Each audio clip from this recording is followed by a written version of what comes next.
Welcome to the History of English podcast, a podcast about the history of the English language. This is episode 116, The Celtic Fringe.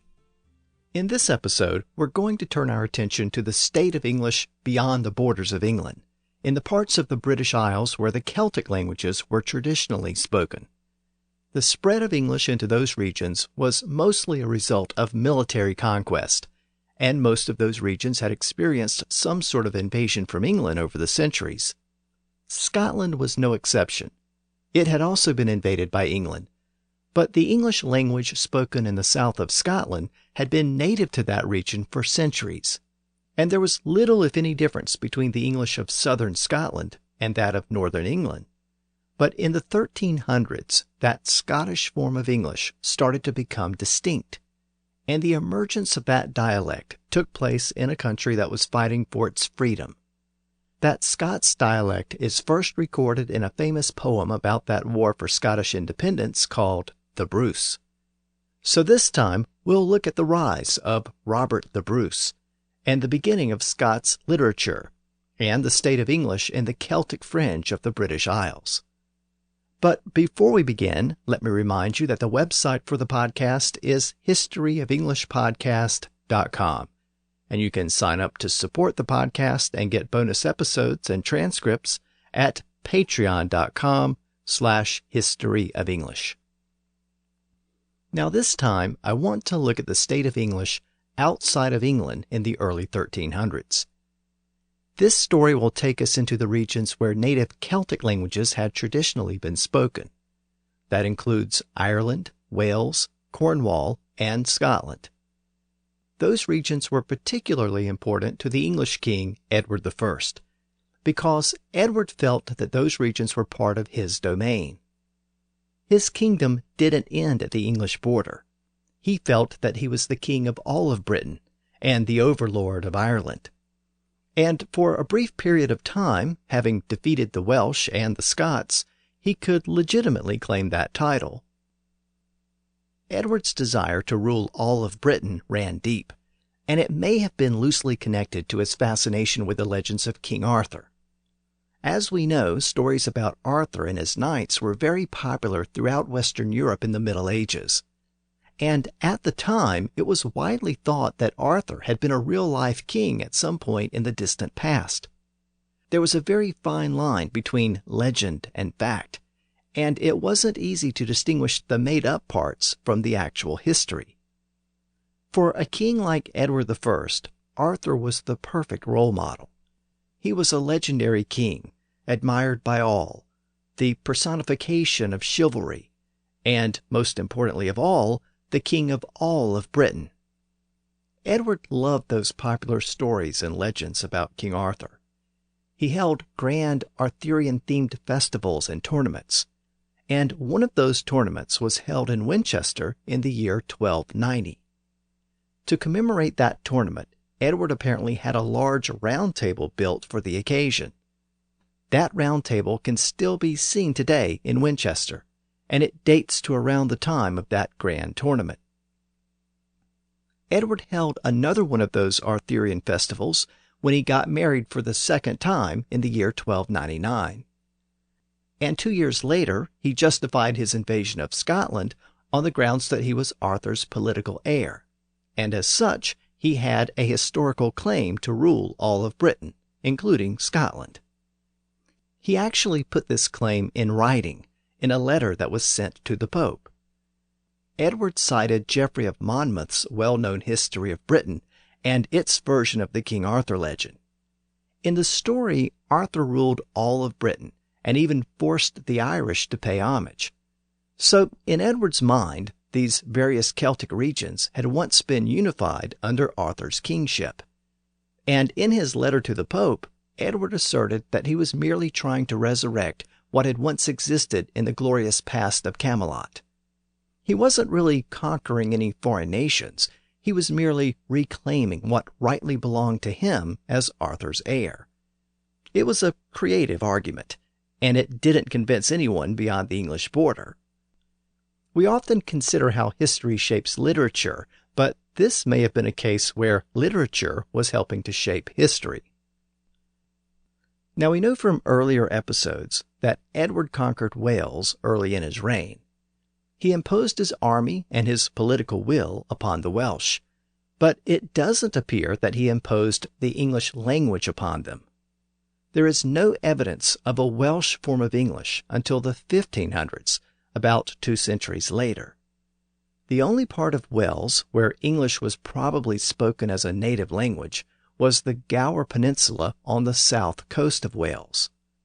An Anglo-Norman settlement had been established there shortly after the Norman conquest, and the descendants of those local settlers probably spoke English.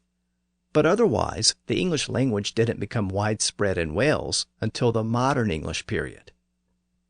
South of Wales, in the far southwestern corner of England, was Cornwall.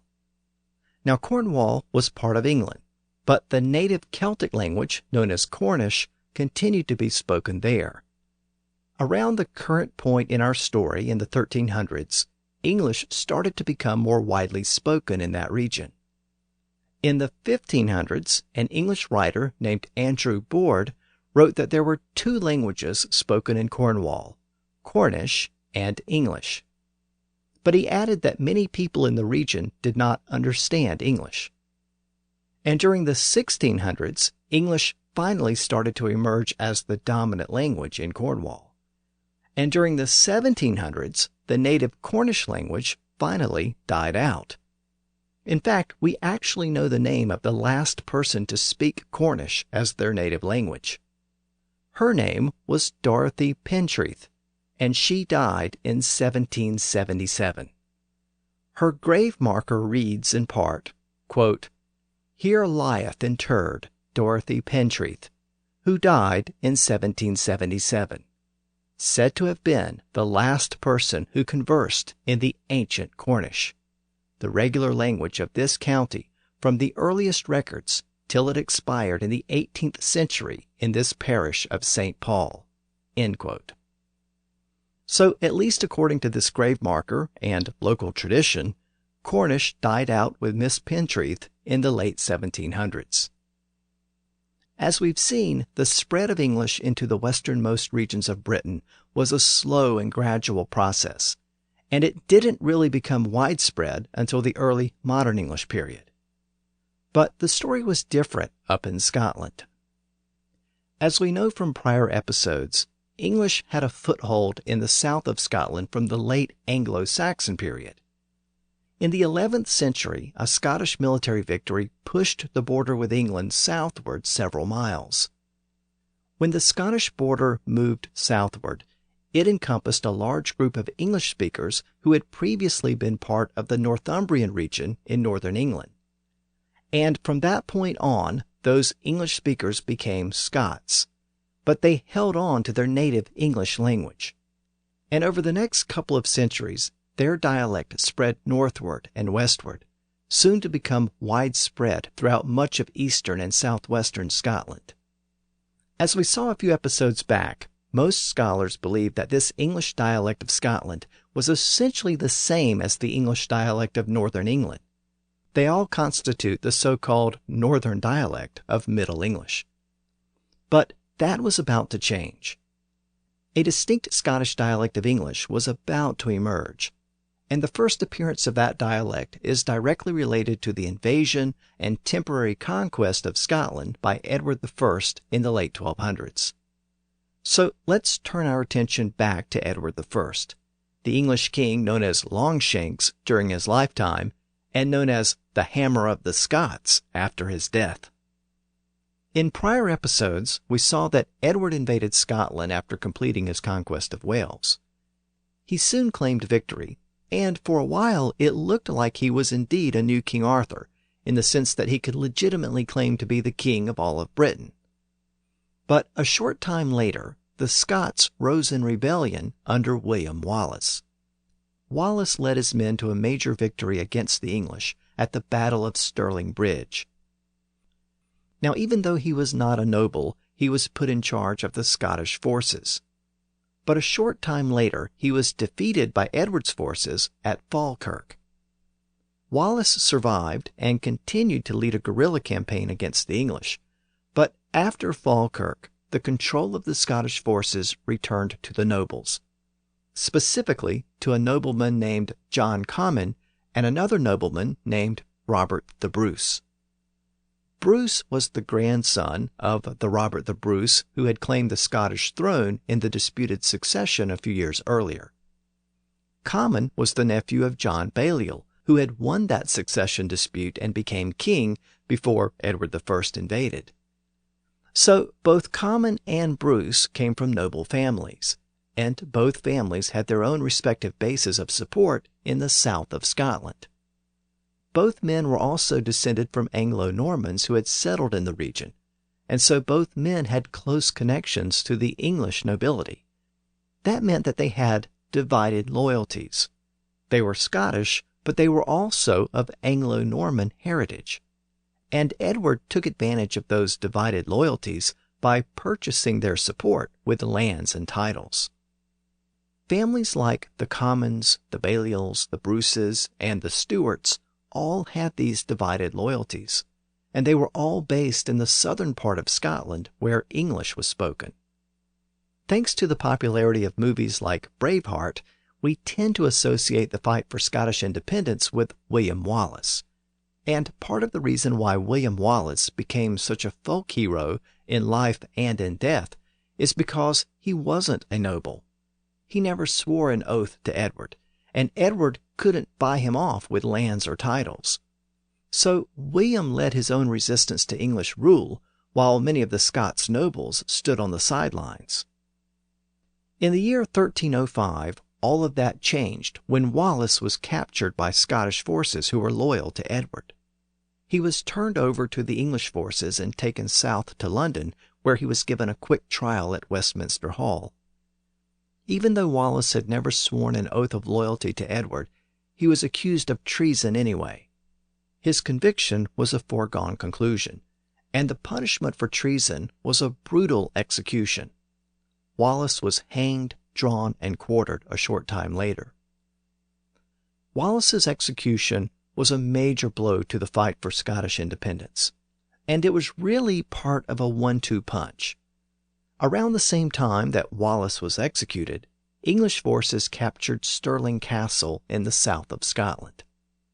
Control of that castle was the key to controlling most of Scotland, and it was the most important and strategically located castle in the country. It was the gateway to the Highlands further north. So with the capture of that castle and the execution of Wallace, it looked like Edward had finally reclaimed control of Scotland and re-secured his claim to the title King of all of Britain. As I noted earlier, two of the most prominent nobles in Scotland at the time were John Comyn and Robert the Bruce. Between them, they controlled most of the Scottish military, but they were fierce rivals.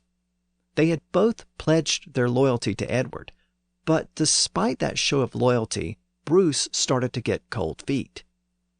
Edward set up a new government to administer Scotland, but Robert's role in the government was very limited. He also became frustrated at the treatment of the local Scots by the occupying forces from England. He started to get restless, and he considered renewing the resistance to English rule.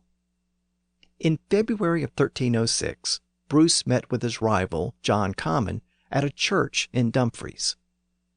Now, the meeting is shrouded in mystery. It isn't entirely clear what the purpose of the meeting was, or what they talked about.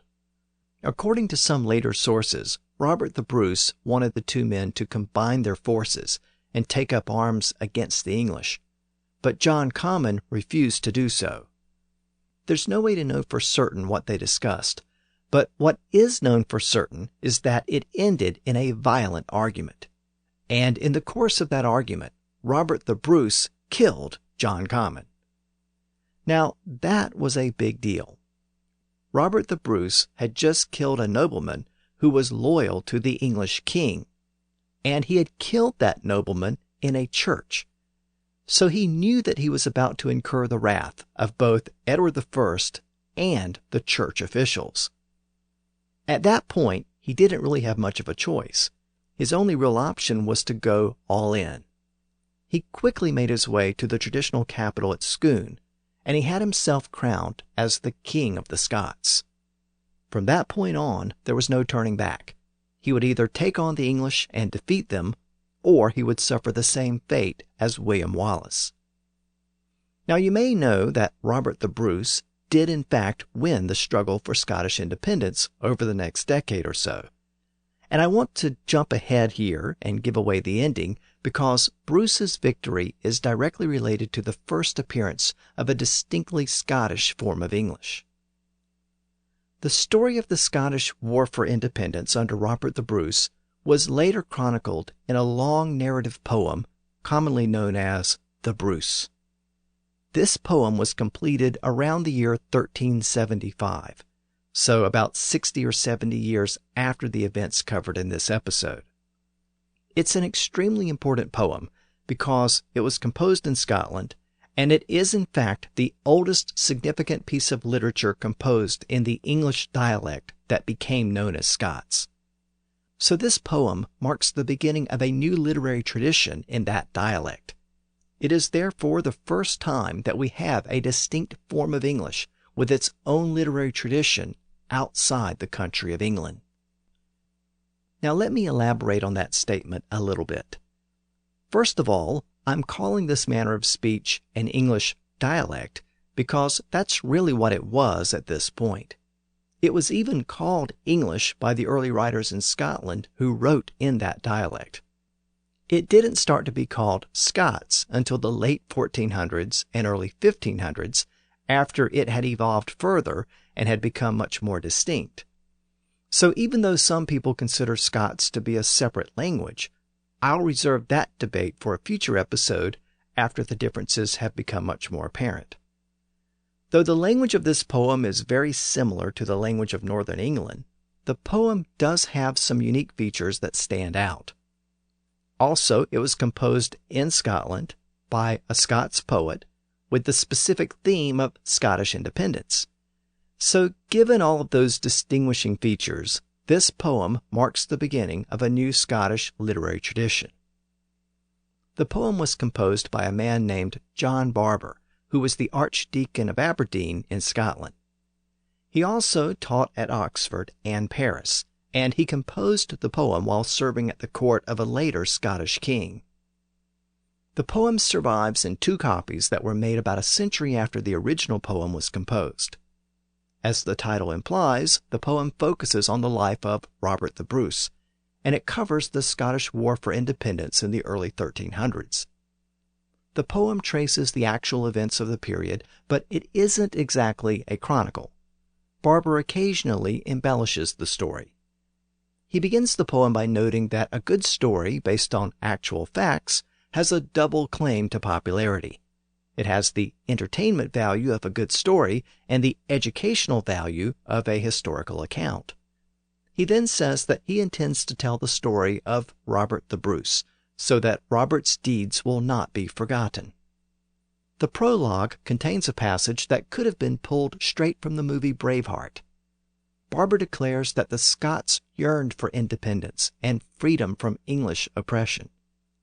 In modern English, the passage reads, "Ah, freedom is a noble thing.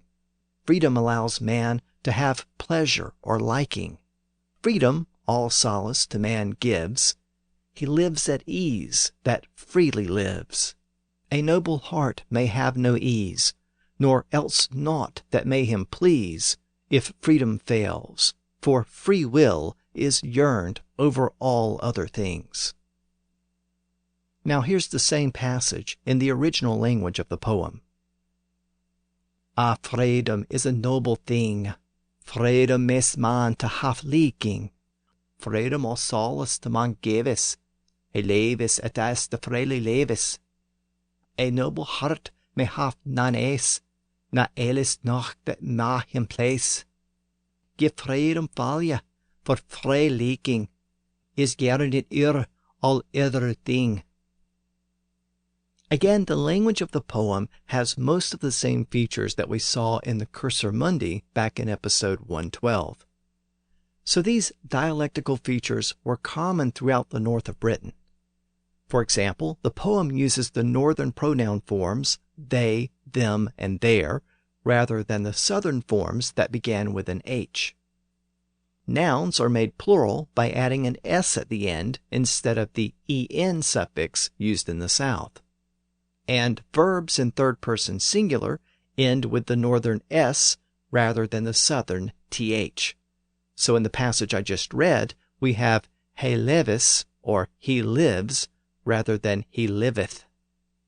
And the spellings in the poem indicate that the dialect used the Old English long A sound, ah, rather than the aw or o sounds that emerged in the South.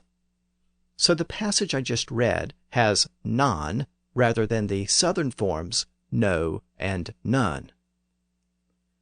Beyond those common northern features, the poem has some other features that were more distinctly Scottish and were more durable there.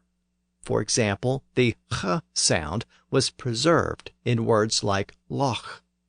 In the poem we find micht instead of might, and richt instead of right. Again, this sound is still used in Scots and Scottish English. Also, words that begin with a wh, like where and when, are almost always spelled with a quh instead of a wh. So where is spelled quhar, and when is spelled quhen. Now this seems odd, but it was the way scribes represented an older, aspirated pronunciation which still survives in parts of Scotland. So where would have been more like whar, and when would have been more like when. The poem also expresses past tense with an it or yt rather than the modern ed ending. So instead of lived, it uses livit. Instead of coupled, it uses couplet. And rather than called, the poem uses call it. As we proceed through this story, I'll return to parts of the poem, and we'll have an opportunity to hear more of these unique features in those passages. So let's return to the story of Robert the Bruce and the war for Scottish independence. Having killed his rival and secured the title of King of the Scots, Bruce set about gathering his supporters to help him take on the English. He established a hideout in the hills, and he attracted the support of ordinary people who yearned for freedom and independence. A couple of months later, he engaged the English army near Perth in the central part of Scotland. Now Bruce suffered a harsh defeat. His wife and daughter were captured by the English forces and taken as prisoners. But Bruce managed to get away. He once again went into hiding and kept moving to avoid capture. Now Bruce's whereabouts during this period are not known with certainty. According to the oral tradition of the Mackenzie clan, Bruce was welcomed by them in the Highlands of Scotland during this period. The Mackenzies were supporters of Bruce's cause, and he may have spent time under their protection. The reason I mention this is because the name of the Mackenzie clan reflects how the Scots dialect of English evolved in its own direction over time, and it also shows how language sometimes takes unexpected turns. The name Mackenzie is the modern English version of an old Gaelic name. The original Gaelic version was something like Macunich. It meant son of the fair in Scots Gaelic. Now later, as the Scots dialect of English spread across southern and eastern Scotland, this name was anglicized as Mackenzie, so it had a y or ye sound at the end. Now in order to represent that sound in Old English, the Anglo-Saxons used that Old English letter called yogh. It looked sort of like a number 3 with a long, curvy tail at the bottom. Another way to picture it is to think of a lowercase z or z written in a cursive style. So you begin with the first 2 straight lines of the z, but when you get to the third straight line at the bottom, you make a long, curvy tail instead. Again, in Old English, this letter could represent a hard G sound, or a Y sound, or the ch sound. Now, the Normans didn't like that Anglo-Saxon letter, so in England it was ditched in favor of either the letter G or Y or the GH letter combination for the H sound. But in Scotland, scribes held on to that old Anglo-Saxon letter for a longer period of time, and they used it to spell names like Mackenzie. But when the printing press was invented, printers didn't have that old Anglo-Saxon letter. They only had the normal European letters derived from the Roman alphabet. So they had to figure out what to do with those old Anglo-Saxon letters. You might remember that in England, they replaced the Old English letter for the TH sound, called thorn, with the letter Y. So the word "the" was often spelled Y-E instead of thorn-E. And that's how we got the word ye for thee, as in ye old shop. As I've noted before, it's actually the word "thee," but since it was spelled Y-E, people thought it was supposed to be pronounced as ye. Well, the same thing happened in Scotland with the letter yogh. Since the yogh resembled the letter Z in many handwritten manuscripts, printers started to substitute the letter Z for the yogh. And that's what happened with the name Mackenzie.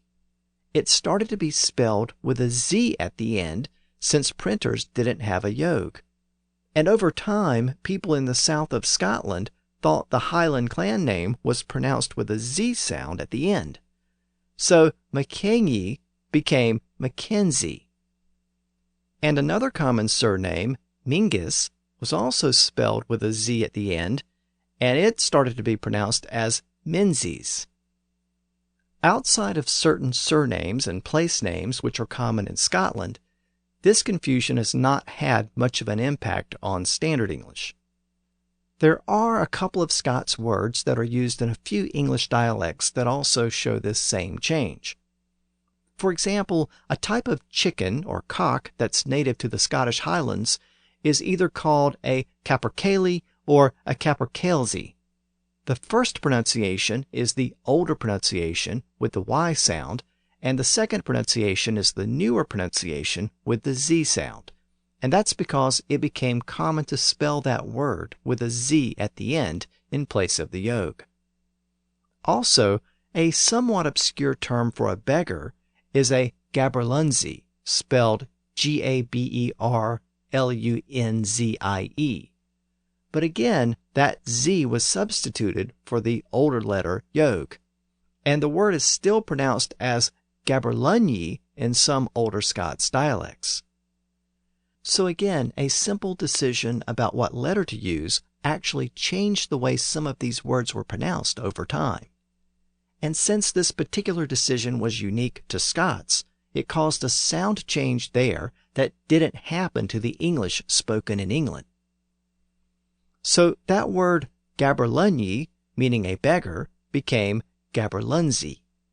And as far as we know, Robert the Bruce was essentially a Gaberlunzie in the later part of 1306 when he was forced into hiding to avoid the English forces that still controlled much of Scotland. At this point early on, the English clearly had the upper hand. Many of the Scottish rebels had been killed or captured, and Edward I mounted a large expedition to head north to put an end to Bruce once and for all. Edward reached Carlisle in northern England and set up camp there for the winter. By this point, Edward was an old man and in very poor health, but it didn't stop him from trying to enforce his claims to Scotland. Now the tide finally started to turn in favor of the Scots in the early part of the following year. Bruce was able to assemble some supporters and claim victory against the English forces in a couple of small battles in the spring. Meanwhile, a new resistance figure emerged named James Douglas. Douglas was a Scottish knight whose father had been a supporter of William Wallace. He joined with Robert the Bruce as soon as Bruce was crowned as king, and he basically served as Bruce's main lieutenant, or lieutenant. He secured several key victories for the Scots early on. and Barbour's poem is as much an ode to James Douglas as it is to Bruce himself.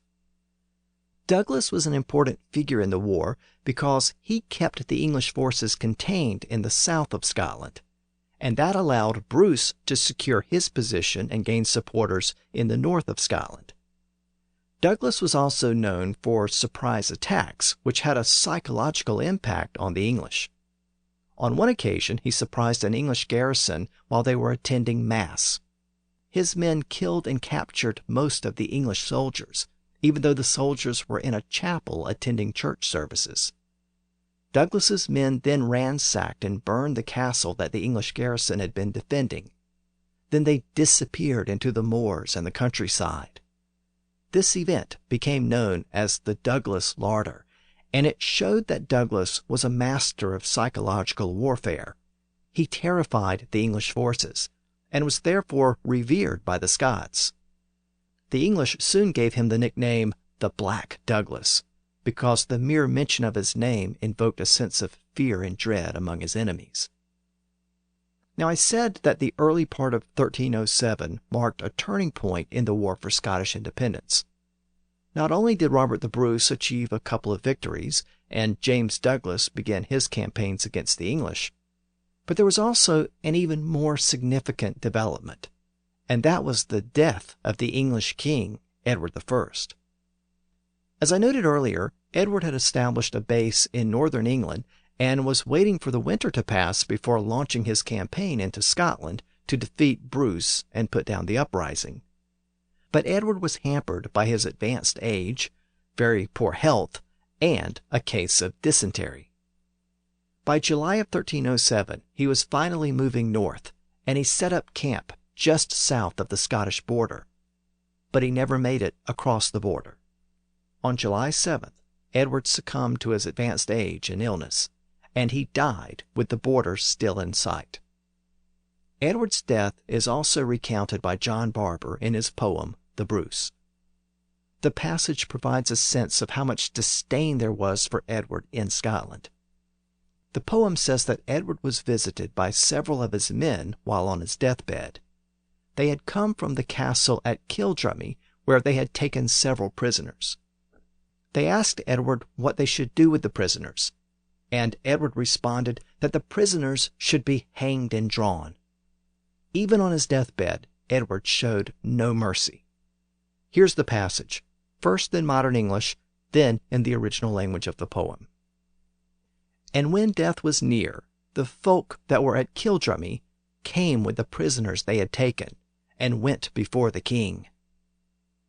And when hey to the dead was near, the folk that at Kildrummie were, come with the prisoners of tha had ta'en, and saying unto the king are gone.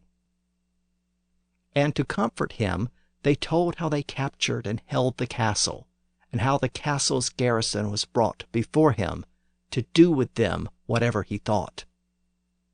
And for to comfort him that told, how thy the castle to tham yald, and how tha to his will was brought, till do had tham whatever he thought.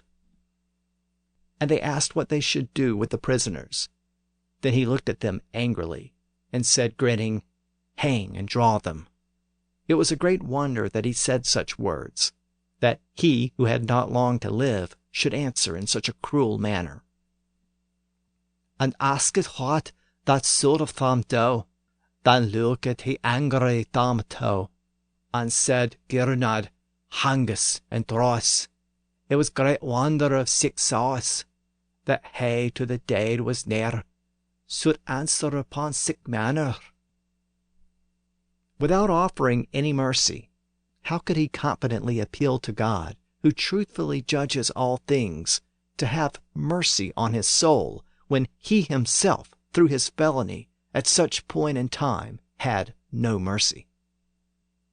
Through manning of mercy, how mechte trustly on him cry, that so fastly dame is all thing, to have mercy for his crying, of him that, through his felony, into sick point had no mercy. His men obeyed his command, and he died soon thereafter, and he was brought to his burial place, and after then his son was king. His man has all down, and he died thereafter soon, and sen was brought to barrenness. His son soon after king he was. As the poem notes, Edward's death meant that his 23-year-old son then became King of England.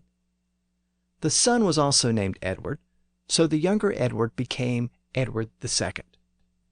Now, there's an old saying that the apple doesn't fall far from the tree. But in this case, the apple fell in a completely different orchard. The younger Edward had none of his father's political or military instincts. He was weak and indecisive, and he preferred the luxuries of court to political maneuvering and military campaigns. If Edward I had survived for another year or so, it's very likely that the Scottish rebellion would have been crushed. Bruce faced opposition from the English military, the papacy, and half of the Scottish nobles who had been loyal to John Comyn, the rival that Bruce had killed a few months earlier. But despite those long odds, Bruce got a reprieve with the death of Edward I. The man who became known as the Hammer of the Scots was dead, but his campaign into Scotland continued under the leadership of his son. Though the campaign continued, it was a largely symbolic effort without Edward I in command. The younger Edward soon turned back and headed to London to focus on his coronation. With the English in retreat, Bruce and his allies took full advantage of the reprieve and consolidated their power throughout Scotland. Now, you might remember from an earlier episode that the younger Edward was the first English prince to have the title of the Prince of Wales. This reflected the fact that his father had conquered Wales and had bestowed that title on him as a small child. The elder Edward had also arranged a marriage between the younger Edward and the French king's daughter, Isabella. That agreement had been made, but the marriage had never occurred. So the younger Edward quickly headed across the Channel to France for a quick marriage ceremony. He then returned to London with his bride so that they could be crowned together as king and queen. But for Edward, this may have just been a formality, because the real object of his affection wasn't his new bride. It was his male companion named Piers Gaveston. The relationship between Edward and Gaveston has been the subject of much speculation over the centuries, even during Edward's lifetime. It's generally believed that the younger Edward was gay or bisexual, and that Piers Gaveston was his lover.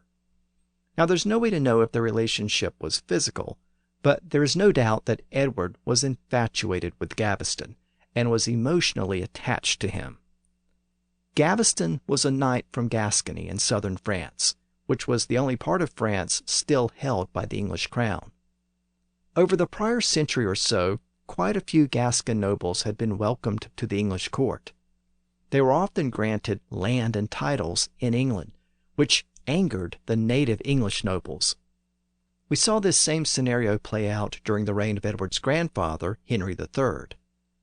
Well, the Gascons not only received English land and titles, they also tended to be arrogant and haughty. They looked down on the English nobles as uncivilized and uncultured, and Piers Gaveston tended to fit all of those traditional stereotypes. Gaveston and the younger Edward had a close relationship for several years before Edward I died, and the relationship was a source of friction even then. The elder Edward had sent Gaveston into exile on 2 different occasions, and in fact, he was still in exile at the time that Edward I died near the Scottish border. As soon as his father died, the younger Edward immediately invited Gaveston back to England. Edward even gave Gaveston the earldom of Cornwall, which was one of the more prestigious earldoms in England. So, right from the outset, the English nobles were suspicious of their new king. He prematurely ended the Scottish campaign, he recalled his exiled companion, Gaveston, and he gave Gaveston a prestigious earldom. And then there was the coronation. It was an elaborate ceremony at Westminster Abbey in January of 1308. Edward and his bride Isabella were crowned as king and queen, But preceding them down the aisle was Piers Gaveston. Gaveston was given the honor of carrying the crown and sword of Edward the Confessor. Now that was an honor usually given to the highest noble in the kingdom, not some young upstart and court favorite. All of the English barons were dressed in gold colors, which was traditional for a coronation, but Piers Gaveston wore purple, the color typically reserved for royalty. After the ceremony, there was a grand banquet. Normally, the king and queen would sit together at the banquet, but Edward sat with Gaveston instead. And according to some reports, Edward let Gaveston choose which of the wedding presents he wanted to keep for himself. Needless to say, the relationship between Edward and Gaveston dominated the whole ceremony. The queen's French relatives returned to France and reported the events to her father, the French king Philip. They told Philip that Edward loved his male companion more than his wife. Now the French nobles may have been upset, but they weren't the only ones. The English nobles felt much the same way, especially given that Edward was neglecting the rise of Robert the Bruce up in Scotland. Now, in the same year that Edward II was crowned as king, an important religious scholar from Scotland passed away. His name was John Duns Scotus, often known simply as Duns Scotus. He was one of the most important theologians of this period. He taught at Oxford and later at Paris, and his writings influenced many philosophers and theologians of the late Middle Ages. In his writings, he tried to reconcile the philosophy of Aristotle with the teachings of Christianity, and he became a leader of that movement. Well, he died at this point in the year 1308, and you may be wondering why I'm telling you about him. Well, his name gave us a word which we still use in modern English. Duns Scotus was an important scholar, but ironically, his name gave us the word dunce, meaning someone who is stupid or can't be educated. For years after his death, the scholars and theologians who promoted his teachings were called dunsmen, and later dunces. The problem was that his teachings were very complicated and too difficult for many people to follow. And with the rise of humanism in the 1500s, his teachings fell out of favor because they were thought to be too technical and complex and argumentative. Those who continued to defend his teachings were ridiculed and rejected, and the term dunce became associated with students and teachers who refused to embrace the new learning. And that's how we ended up with the modern sense of the word dunce as someone who is dim-witted or uneducated. So the word dunce is derived from the name of the theologian Duns Scotus. And interestingly, Duns Scotus acquired his name from the Scottish town where he was born. The name of that town was Duns, Scotland, and it's located in the southeastern corner of Scotland near the English border. It was a region where English was spoken, and it was a region that was still under English control at the current point in our story in the year 1308. For much of this period, the English forces held on to the southern part of Scotland, while Robert the Bruce and James Douglas were left to their own devices in the middle and northern parts of the country. Bruce slowly consolidated his power by defeating the nobles who supported his rivals.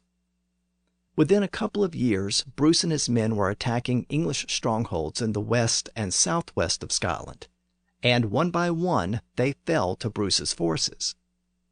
His supporters actually started to carry out raids across the border into northern England, and the young English king was doing nothing to stop any of this. Furthermore, the English barons had become even more irritated with the king's companion, Piers Gaveston. The nobles would have probably tolerated the relationship between Edward and Gaveston if it had been discreet, but it was anything but discreet. Gaveston took advantage of his favored position. He gave the barons insulting nicknames. He treated them as inferiors. And when the nobles tried to meet with Edward to offer him advice and counsel, which was their traditional role, Edward refused to talk to them. he would only speak with Gaveston, so all communications had to go through Gaveston. Now the barons took their advisory role very seriously, but Edward was only taking advice from his companion. Soon the English barons decided that they had had enough, and they proceeded to take matters into their own hands. In the year 1311, the barons drafted a set of major political reforms, and they forced Edward to agree to it. These reforms are known as the Ordinances of 1311. And if all of this seems like déjà vu, it should. History was basically repeating itself. The barons had tried to rein in Edward's great-grandfather, John, by forcing him to sign Magna Carta. Then a few years later, the barons forced Edward's grandfather, Henry III, to sign the Provisions of Oxford. You might remember that those reforms stripped Henry of much of his power for a period of time. And now the barons were forcing young Edward to agree to these so-called Ordinances of 1311. These new reforms required that Piers Gaveston was to be exiled. They also provided that Edward was to call a parliament at least twice a year. Furthermore, Parliament was given the power to veto the appointment of important government officials, like the Chancellor and the Treasurer, and even some of the officials in Edward's own household. Parliament was also given the power to appoint a royal council to assist with governance, and the king was required to follow its advice and recommendations. Now, all of this was a major intrusion on the authority of the king, but Edward initially agreed to go along with it. Again, history has a tendency to repeat itself, and just as Edward's ancestors ultimately rejected the restrictions placed on them, Edward did the same thing. And just as the earlier restrictions led to war between the king and the barons, again the same thing happened here. The barons had forced Piers Gaveston into exile, but within a few months he had returned and was once again by Edward's side. The barons summoned troops to force the issue, and Edward and Gaveston headed to the north of England to gather their own forces. The two men operated separately for a brief period, and Gaveston was captured by forces loyal to the barons. Now, one of the barons took Gaveston back to his castle, and he decided to put an end to the king's companion once and for all.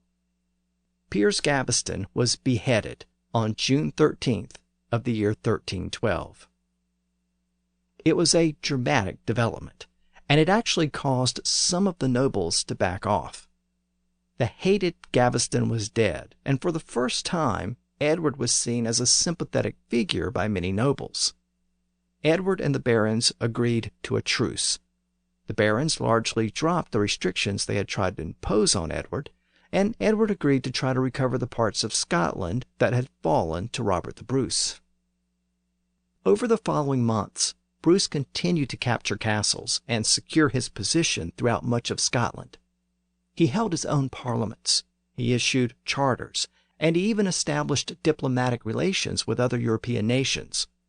But the English still maintained a foothold in the south of Scotland, thanks to that strategically located castle called Stirling Castle, which I mentioned earlier in the episode. You might recall that that castle was the gateway to the north, and whoever held that castle effectively controlled the southern part of Scotland. Bruce knew that he had to take that castle from the English forces if he wanted to be the king of all of Scotland. So in the year 1313, the siege of that castle began. The siege lasted for many weeks, and the English garrison that held the castle finally agreed to leave and turn it over to Bruce's men if English reinforcements didn't arrive by midsummer. Now that agreement essentially set a deadline. It was clear that Edward's forces would arrive by midsummer to relieve the castle, and Robert the Bruce set a trap for them. On the approach to the castle, there was a region full of bogs and pools called Bannockburn.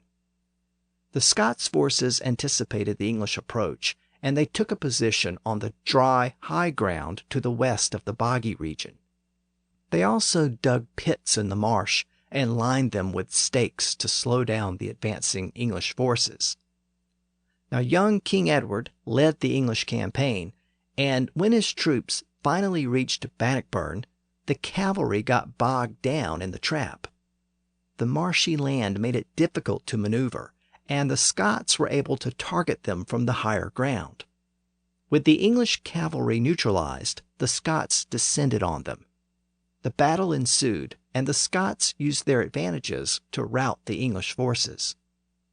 John Barbour describes the carnage in several passages of his poem, The Bruce. He writes, "With swords and spears and with clubs, the battle there was so felonious and cruel, and there was such a great spilling of blood, that on the earth pools of it stood. With swerdes, spears, and with masses, the battle there so felon was, and swa recht great spilling of blood, that on the earth the floos it stood. The Scots men so well laid them bare, and such great slaughter made to them there, and from so many the lives were taken, that all the field was left bloody. The Scottish men so well them bare, and swa great slaughter made that there, and fra so fell the levis rabbit, that all the field was bloody levitt. And the knights on their steeds tumbled, while wearing many rich and royal garments, defiled rudely under their feet, some held aloft, some losing their blood or sweat. A long while fighting they were, until noise and cries could no longer be heard. And se tumult knechtes and steres, with money rich and royal wares, they fought lit rolly under fate, some held on loft, some tent the swait, and lochwell thus fechter they were, that men no noise nor cry mecht hear." As the battle progressed, it soon became apparent to Edward that his forces were doomed to defeat. So he fled the battlefield, and many of his men abandoned the fight when they saw him in retreat. With that, the Battle of Bannockburn came to an end, and the next day the Scots forces took possession of Stirling Castle, which gave them control of the south of the country, and that made Robert the Bruce the king of all of Scotland. Bannockburn was the decisive battle in a war for independence that was mostly fought with guerrilla and psychological warfare. It's one of the most significant battles in Scottish history because it secured Scottish independence, though the overall struggle with England would continue for several more centuries. The Scottish victory at Bannockburn also meant that the English dialect spoken in Scotland would be the dialect of an independent nation. That English dialect soon developed its own independent literary tradition, beginning with John Barbour's poem about the events which I've discussed in this episode. By the early 1400s, the Scottish Parliament had begun to issue its legislation in this English dialect rather than in Latin. And again, the language was still called English at the time. But during the 1400s, it became so distinct that it started to be known as Scots. Now, it's tempting to end the story here with the Scottish victory at Bannockburn, with Scottish independence secured, and with the birth of a distinct Scots dialect of English. But since this is the story of the Celtic Fringe, we have to take these events one step further, to Ireland. While Robert the Bruce's victory at Bannockburn is well remembered, what came next is sometimes forgotten. The year after Bannockburn, Robert's brother led what was essentially a Scottish invasion of Ireland. Robert's brother was also named Edward, specifically Edward the Bruce. So we have a lot of Edwards in this story. The Old English king, Edward I, his son, Edward II, and Robert's brother, Edward the Bruce. Now, during the time that Scotland was under English rule, the Old English king, Edward I, had used Irish forces in his army. You might remember from episode 85 that the English had invaded and conquered large parts of Ireland back in the 1100s. English power and influence in Ireland had decreased during the 1200s, but the English king could still muster troops from the region if he needed them. So that gave the Scots an incentive to intervene in Ireland. If Bruce's men could kick the English out of Ireland, it would ensure that Irishmen would no longer be conscripted to fight for the English king. Robert the Bruce also had a certain appeal to the nobles of Ireland. The Scots and the Irish had a common Gaelic heritage and ancestry, and when forced to choose between an English overlord or a Scottish overlord, it seemed like an easy choice. Robert's brother Edward was invited to Ireland by local nobles, and he arrived there in the year 1315 with 200 ships. Edward was an important military leader in his own right, and he had played an essential role in the victory at Bannockburn. He began a slow and gradual conquest of Ireland, and over the next couple of years he racked up victory after victory. His brother Robert soon joined him in Ireland, but the Bruces rapidly wore out their welcome. Their forces routinely burned crops and drove off cattle, and this coincided with a famine, and the Bruces were blamed for much of the hardship and starvation that resulted. Robert saw the writing on the wall, and he headed back to Scotland, but his brother Edward remained behind in Ireland. The following year, Edward was defeated in battle and killed, and with that, the Scottish invasion of Ireland came to an end. But that invasion did have consequences. The departure of the Scots left a political vacuum in much of Ireland. The English still maintained a base around Dublin, but they had very little influence outside of that region. Furthermore, most of the Englishmen in Ireland had adopted Irish culture over the years. That trend accelerated in the power vacuum that the Scots left behind. By the mid-1300s, most of the English settlers dressed like the Irish and spoke Gaelic. The English government tried to stem that tide in the year 1366 by passing the Statutes of Kilkenny. The law acknowledged that the English language had largely fallen out of use in Ireland, so it required all of the English settlers in Ireland to speak English. The law said that Englishmen who spoke Gaelic should have their lands forfeited until they undertook to speak English. So if they didn't speak English, they had to learn the language in order to maintain their property. The law also outlawed marriages between the English and the Irish. It required Englishmen to wear English styles of dress, and it required legal disputes to be resolved with English law. Now, to be fair, these Statutes of Kilkenny never had much legal effect. The restrictions were largely ignored, and the government was so weak that it couldn't really enforce them. So the English language continued its gradual decline in Ireland over the next few centuries. So English had completely different trajectories in Scotland and Ireland. In Scotland, its position was secured with the victory of Robert the Bruce and the emergence of an independent English-speaking court. But in Ireland, the English language declined during the same period. Many of the English settlers there abandoned their native language over time. Now, despite the overall failure of the Statutes of Kilkenny, there was one interesting requirement that's often overlooked, and it actually helped to preserve that English heritage in Ireland. In addition to language and fashion and law, the statutes specifically required all Englishmen living in Ireland to retain their English surnames.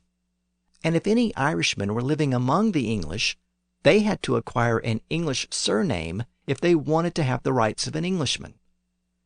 Now, this is a fascinating provision because it points to the important status of surnames by this point in the 1300s.